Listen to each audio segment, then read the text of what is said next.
মা বাবার সাথে ইহসান করো। ইম্মা ইয়াবলুগান্না ইনদাকাল কিবরা আহাদুহুমা আও কিলাহুমা, মা বাবার কেউ বা দোনোজন বৃদ্ধ বয়সে যদি পৌঁছে যায়, ফালা তাকুল্লাহুমা উফিউ ওয়ালা তানহারহুমা, এমন আচরণ করিস না হে সন্তান, তোমার আচরণে মা বাবা যেন কষ্ট পেয়ে আহ বলে না, উহ বলে না, খবরদার। অথবা তুমিও মা বাবার কথাই কখনো আহ বলিও না, কারণ মা বাবা আহ বলাটাও কষ্ট। সন্তান তুমিও যদি আহ বলো সেটাও মা বাবার জন্য কষ্ট। পয়গম্বরের সাহাবী আলকামা রাদিয়াল্লাহু তাআলা আনহু মৃত্যুর বিছানায় কালেমা জবানে আসে না, সাহাবাই কেরাম তালকিন দিচ্ছেন, জবানে কালেমা জারি হয় না। মায়ার নবী খবর পেয়ে বললেন, ওর মা কই, খবর দাও। মা আসে না, রাগ করে আসে না, শেষ পর্যন্ত হাজির করা হলো। পয়গম্বর বলেন, সন্তানের মাফ করে দাও হে মা। মায়ের পক্ষ থেকে জবাব এলো না। নবী বললেন, আগুন জ্বালাও, তাড়াতাড়ি আলকামারে আগুনে পুড়ে ফেলি। যখন এই পরিচয়ের আওয়াজ পেল, মা কান্না জড়িত কণ্ঠে বলে, হে পয়গম্বর, আমার সন্তান হাজারো অন্যায় যদি করে থাকে, আমি মায়ের সামনে বিন্দু মাত্র শাস্তি সহ্য করতে পারবো না। আমি আমার আলকামারে মাফ করে দিলাম। মা কথাটা বলতে দেরি হয়, নবীর সাহাবীর জবানে কালেমা জারি হতে দেরি নাই। মা বাবার সাথে মাস্তানি করবি না, অন্যায় যদি করিয়াও থাকো, তাড়াতাড়ি মা বাবার পায়ে হাত রেখে ক্ষমা চেয়ে নে। মা বাবার পায়ে হাত দিলে সম্মান কমে না, আল্লাহ সম্মান অনেক বাড়ায় দেয়। এক সাহাবী দাঁড়ায় বলেন, ও পয়গম্বর, অন্যায় তো করেছি, কিন্তু ভাগ্যের কি নির্মম পরিহাস, আমার মাও নাই, বাবাও নাই, এখন আমি ক্ষমা কিভাবে পাই? আমার মায়ার নবী বলেন, ও উম্মতের দল, শুক্রবার জুমার দিন দৌড়াও, ওই মা বাবার কবরের কিনারায় গিয়ে কান্না করো, একবার আলহামদুলিল্লাহ সূরাটা পড়ো, 3 বার কুল হু আল্লাহ পড়ো, আলহাকুমুত তাকাসুর পড়ো, দুরুদ ও সালাম পড়ে মা বাবার কবরের কিনারায় গিয়ে চোখের পানি ফেলে কান্না করে দোয়া করো। আল্লাহ তো দোয়া শিখায় দিলেন, রব্বির হামহুমা কামা রব্বায়ানি সাগীরা, ও আমার রব, আমার মা বাবার উপরে দয়া করেন, যেমনই ভাবে আমার উপর দয়া করেছিল ছোটবেলা আমার 2 রবে। এরে নবীর উম্মতের দল, আজকে বাড়ির কিনারায় মা বাবার কবর। নবী বলেন, সন্তান ওই মা বাবার কবরের কিনারায় গিয়ে সন্তান যদি একবার দুরুদ সালাম পরে দোয়া করো, জিয়ারত করে বিদায় নাও, আমার নবী স্পষ্ট হাদিসে বলেন, ও সন্তান, আল্লাহ তোমাকে সমস্ত গুনাহ মাফ করে দিবেন এবং তোমার নাম মা বাবার বাধ্যগত সন্তানের মধ্যে লিখে দিবেন। এক সাহাবী আমার নবীর দরবারে এসে বলেন, নবী আমি কার সাথে ভালো ব্যবহার করব? নবী আমার বলেন, তোমার মায়ের সাথে ভালো ব্যবহার করবা। দ্বিতীয়বার সাহাবী আমার নবীর দরবারে এসে বলেন, নবী আমি কার সাথে ভালো ব্যবহার করব? নবী আমার বলেন, তোমার মায়ের সাথে ভালো ব্যবহার করবা। তৃতীয়বার প্রশ্ন করলো, নবী জানায়া দেন, এবার আমি কার সাথে ভালো ব্যবহার করব গো নবী? মায়ার নবী বলেন, যাও তোমার মায়ের সাথে ভালো ব্যবহার করো। লোকটা 3 বার প্রশ্ন করলো, 3 বার বললেন তোমার মা। ওই মা বাবার দোয়া যে বড় কঠিন, অথচ সন্তান আজকে মা বাবাকে বৃদ্ধা বয়সে লজিং মাস্টারের মতো বানায় দেয়। এর সন্তান কত মা বাবার চোখের পানি দেখে খবর শুনি। কোরবানির ঈদ চলে গেল, কোরবানির ঈদ, সকলের বাড়ি বাড়ি আনন্দের আওয়াজ, খুশির আওয়াজ, অথচ বুড়া মা ঘরের দরওয়াজা লাগায়া কান্না করে। মহিলারা পাশের থেকে এসে বলে, কেন কান্নার আওয়াজ? ঈদের আনন্দ কি নাই, ঈদের আনন্দ কি নাই? বলে না আমাদের ঈদের আনন্দ নাই। আমি মা সন্তানকে বড় কষ্ট করে লেখাপড়া করে মানুষ করেছি, ওর বাবা ওর জন্য বড় কষ্ট করেছে। আজকে সন্তান বড় হওয়ার পরে আমাদেরকে ভুলে গেল, কোনো খোঁজ খবর নাই। এর সন্তান মা বাবার মনে আঘাত দিয়া কেউ কামিয়াবির দরজা খুঁজে পায় নাই। আজকে সন্তান ঈদের দিন সকাল চলে গেল, বিকাল হয়ে গেল, সন্তানের কোনো খোঁজ খবর নাই। এর সন্তান মা বাবার মনে আঘাত দিস না। মা বাবার মনে আঘাত দিয়ে কেউ সফলতার দরজা খুঁজে পায় নাই রে সন্তান। তোমার মা বাবার দোয়ার কারণে আজকে তোমার এত সফলতা। এর সন্তান মা বাবার মনে আঘাত দিস না। ও সন্তান, মা বাবার দোয়া ছাড়া তুমি টাকাওয়ালা হতে পারো নাই, মা বাবার দোয়া ছাড়া তুমি সম্পদের মালিক হতে পারো নাই। তুমি যত বড় টাকার মালিক হও, একমাত্র তোমার মা বাবার দোয়ার বিনিময়ে রে সন্তান। এর সন্তান কত মা বাবার চোখের পানি দেখে খবর শুনি। এর সন্তান ওই মা যদি অন্তর ভরে দোয়া দেয়, বাইজিদের ঘটনাকে না জানে। এক গ্লাস পানির বদৌলতে মায়ের দোয়া, মা এমন দোয়া করেছেন, এমন দোয়া করেছেন, শুধু মুমিনেরা নয় বেঈমানেরাও বাইজিদের নাম মোহাব্বতে স্মরণ করে। যার কারণে বাইজিদেরই নাম ছড়িয়েছে বিশ্বভুবন। ছোট্ট শিশু বাইজিদেরই মতো সবাই হও, মায়ের দোয়া লও হে মুমিন, মায়ের দোয়া লও। মায়ে যখন দোয়া করে চলে যায় আরশ পরে, সাথে সাথে কবুলে হয়ে ফল দেখিতে পাও। মায়ের দোয়া লও হে মুমিন, মায়ের দোয়া লও। যাহা কিছু হও না কেনে, কিছুই না মায়ের দোয়া বিনে। বাস্তবে না বুঝা মনে কইরো না যে ফাও। মায়ের দোয়া লও হে মুমিন, মায়ের দোয়া লও। ভাইরা আমার, মায়ের দোয়া সন্তান কত দামি হতে পারে হে মুমিনের। উদাহরণ একটা আর দুটো নয়, কোটি কোটি উদাহরণ। ও সন্তান, মা বাবার সাথে ইহসান করো। ইম্মা ইয়াবলুগান্না ইনদাকাল কিবরা আহাদুহুমা আও কিলাহুমা। মা বাবার কেউ বা দোনোজন বৃদ্ধ বয়সে যদি পৌঁছে যায়, ফালা তাকুল্লাহুমা উফফিন ওয়ালা তানহারহুমা।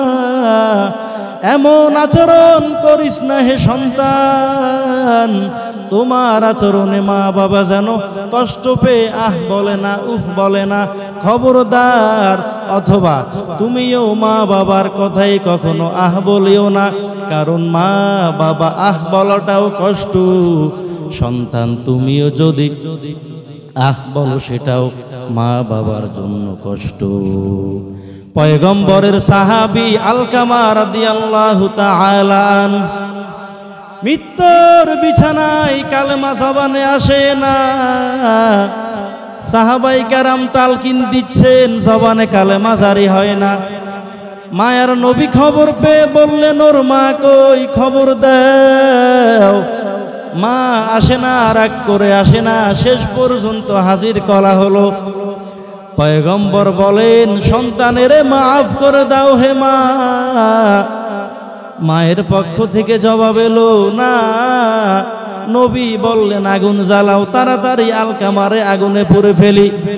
যখন এই পরিচয়ের আওয়াজ পেল, মা কান্না জড়িত কণ্ঠে বলে, হে পয়গম্বর, আমার সন্তান হাজারো অন্যায় যদি করে থাকে, আমি মায়ের সামনে বিন্দু মাত্র শাস্তি সহ্য করতে পারবো না। আমি আমার আলকামারে মাফ করে দিলাম। মা কথাটা বলতে দেরি হয়, নবীর সাহাবীর জবানে কালেমা জারি হতে দেরি নাই। মা বাবার সাথে মাস্তানি করবি না, অন্যায় যদি করিয়াও থাকো, তাড়াতাড়ি মা বাবার পায়ে হাত রেখে ক্ষমা চেয়ে নে। মা বাবার পায়ে হাত দিলে সম্মান কমে না, আল্লাহ সম্মান অনেক বাড়ায় দেয়। এক সাহাবী দাঁড়ায় বলেন, ও পয়গম্বর, অন্যায় তো করেছি, কিন্তু ভাগ্যের কি নির্মম পরিহাস, আমার মাও নাই, বাবাও নাই, এখন আমি ক্ষমা কিভাবে পাই? আমার মায়ার নবী বলেন, ও উম্মতের দল, শুক্রবার জুমার দিন দৌড়াও, ওই মা বাবার কবরের কিনারায় গিয়ে কান্না করো, একবার আলহামদুলিল্লাহ সূরাটা পড়ো, তিনবার কুল হু আল্লাহ পড়ো, আলহাকুমুত তাকাসুর পড়ো, দুরুদ ও সালাম পড়ে মা বাবার কবরের কিনারায় গিয়ে চোখের পানি ফেলে কান্না করে দোয়া করো।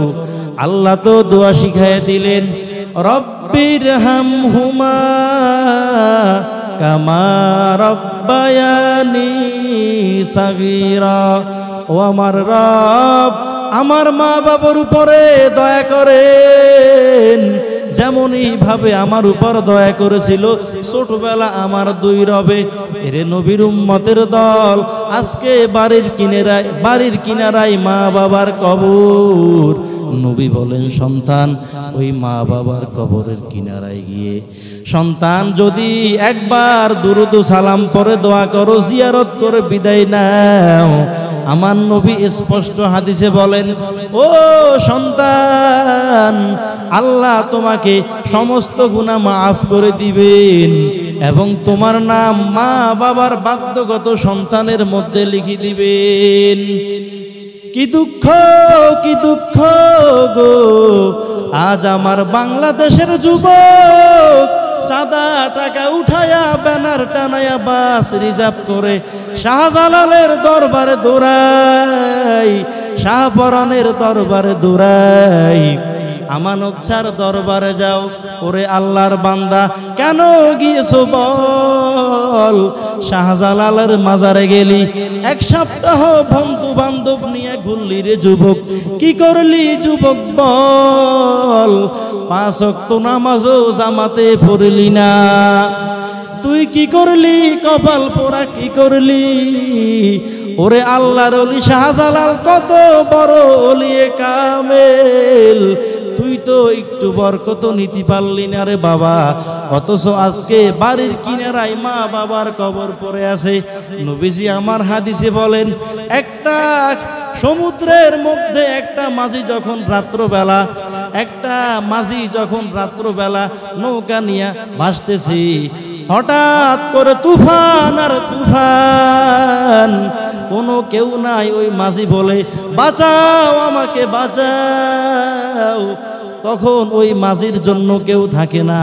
তেমনি প্রত্যেকটা মাইয়েত জাহান্নামের সাগরের মধ্যে হাবুডুবু খায়। ওরে সন্তান, মা বাবাকে তুমি কবর রেখে কেমনে তুমি আরামে ঘুমাও? তোমার মা বাবা যেন বলে, সন্তান আজকে আমাদেরকে অন্ধকার কবরে রেখে সন্তান তুমি কিভাবে দুনিয়ার জমিনে আনন্দে ঘুমাও? হযরত বেলাল আমার নবীর কেমন একজন সাহাবী। নবীজির মৃত্যুর পরে, ইন্তেকালের পরে বেলাল রসুলের বিরহের বেদনা সহ্য করতে না পেরে মদিনার জমিন ছেড়ে চলে গেলেন। এ নবীর উম্মত, এ নবীর উম্মতের দল, রসুলের সাহাবী আশেক হযরত বেলাল কেমন মোহাব্বতের সাহাবী। রসুলের জন্য হযরত বেলাল পাগল পারা।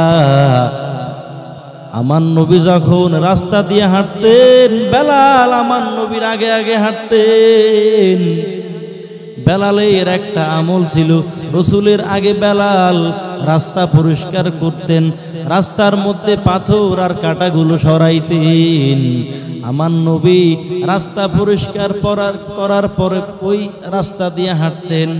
এ নবীর উম্মত, আমার নবীর মসজিদে নববীর মধ্যে হযরতে বেলাল যখন আজান দিতেন, বেলালের আজান শোনার পরে আমার নবী মসজিদে আসতেন, জামাতের ইমামতি করতেন। বেলাল আজকে বলে, আবু বকর আমি মদিনার জমিন ছেড়ে চলে যাব, এই মদিনাতে আমি আর থাকতে পারবো না রে আবু বকর। কারণ আমি বেলাল আজান দেওয়ার পরে যখন ওই যে রওজার দিকে তাকাই, আমি বেলালের অন্তরটা চিরে খান খান হয়ে যায়। কারণ আমার নবী এত আমার প্রিয়, এত আপন। এই নবীর আশেক ভালো করে শুনে নাও, বেলাল রসুলের মোহাব্বতের বিরহের বেদনা সহ্য করতে না পেরে মদিনার জমিন ছেড়ে চলে গেলেন। বহুদিন পরে স্বপ্ন যুগে আমার নবী বেলালকে বলতেছে, বেলাল তুমি কোথায়? সমস্ত মানুষ আমার রওজা জিয়ারত করে, আজকে তুমি বেলাল মদিনার রওজার কিনারায় থাকার কথা, কিন্তু তুমি কোথায় যেন চলে গেলে। বেলাল স্বপ্নে নবীর এই কথা শোনার পরে মদিনার জমিনে আবার চলে আসলেন। তাহাজ্জুদের সময় বেলাল রাত্র গভীর অন্ধকারে হাজির হলেন। সাহাবাই কেরাম দেখে খুশির বন্যা বয়ে গেল।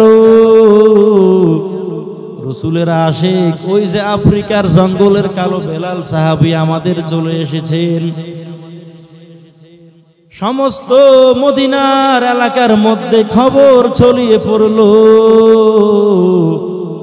রসুলের সাহাবী বেলাল মদিনার জমিনে আসলেন। ওই মদিনার শিশুরা মাকে বলতেছে, ওগো মা, মদিনার অলিতে গলিতে হযরত বেলালকে আমরা দেখেছি, মনে হয় আমার নবীজি আসবে, মা চলো আমরা বেলালকে দেখতে যাই। এ নবীর উম্মত সমস্ত সাহাবাই কেরাম বেলালকে আজান দেওয়ার জন্য বললেন, কিন্তু বেলাল আজান দিবে না। বেলাল বলে, আমার নবী যখন নাই, আমি বেলাল এই মদিনার জমিনে থাকবো না, আমি বেলাল এই মদিনার জমিনে আজানও দিব না। সাহাবাই কেরাম বলার পরে হযরত বেলাল আজান দেয় না। অবশেষে রসুলের সাহাবী সালমান ফারসি রাদিয়াল্লাহু তাআলা আনহু রসুলের নাতি দুইজনকে হযরত হাসান এবং হুসাইনকে ডেকে আনলেন। হাসান আর হুসাইন হযরত বেলালের কিনারায় এসে বলে, বেলাল, আমাদের নানা থাকতে আপনি মসজিদে নববীর মধ্যে আজান দিতেন, কিন্তু আজকে আমাদের নানা নাই, আপনি কেন চলে গেলেন? আজকে আপনার আজান দেওয়া লাগবে। বেলাল হাসান আর হুসাইনের চেহারার দিকে তাকাবার পর দেখতেছে আমার নবীর চেহারার চাপ দেখা যায় নাতিদের চেহারার মধ্যে। এ নবীর উম্মত বেলাল এবার আজান দেওয়া শুরু করে দিলেন। হযরত বেলাল আজান দেওয়ার পরে যখন আশহাদু আন্না মুহাম্মাদার রাসূলুল্লাহ এই শব্দ বলার পর বেলাল হুঁশ হারিয়ে ফেললেন, মাটির মধ্যে লুটিয়ে পড়লেন, জ্ঞান হারায়া ফেললেন। এই নবীর আশিক ওই বেলাল তারপরে আর মদিনায় কখনো আসেন নাই, কখনো আজানও দেন নাই। এ নবীর উম্মত কেমন নবীর আশিক ছিলেন! হযরত বেলাল মদিনার জমিন ছেড়ে চলে যাবার পর আমার নবীর মহব্বতের বিরহের বেদনা সহ্য করতে না পেরে হযরত বেলাল দুনিয়ার জমিন ছেড়ে চলে গেলেন।